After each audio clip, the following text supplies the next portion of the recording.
नमस्कार. श्री स्वामी समर्थ सगळ्यांना. पद्धत चुकू शकते पण श्रद्धा कधीच नाही.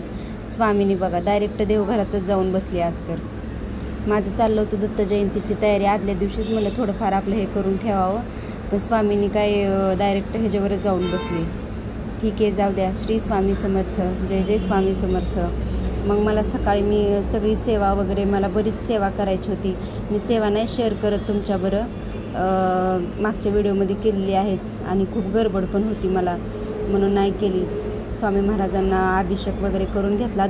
माझ्याकडे दत्त महाराजांची मूर्ती नाही आहे, फोटोच आहे. मग फोटो स्वच्छ पुसून वगैरे घेतला, अत्तर वगैरे लावलं, आणि अशी काय पूजा माझी होती.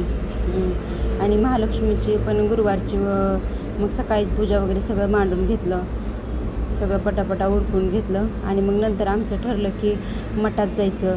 आम्रवृक्ष स्वरतापडीला मठ आहे. कुणाकुणाला माहिती आहे त्यांनी कमेंटमध्ये श्री स्वामी समर्थ नक्की लिहा.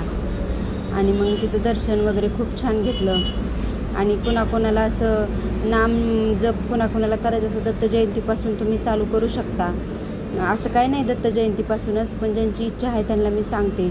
मी प्रकट दिनापासून चालू केलेली आहे. खूप छान अनुभव आहे, खूप छान. हे तुम्हाला जसं वेळ भेटेल तसा वरी तारीख वार टाकायचं आणि आपलं श्री स्वामी समर्थ श्री स्वामी समर्थ असं लिहायचं. माझा भाऊ गेला होता काल अक्कलकोटला. घ्या तुम्ही पण दर्शन. व्हिडिओला तर लाईक करा, सबस्क्राईब करा, फॉलो करा, सपोर्ट करा. धन्यवाद.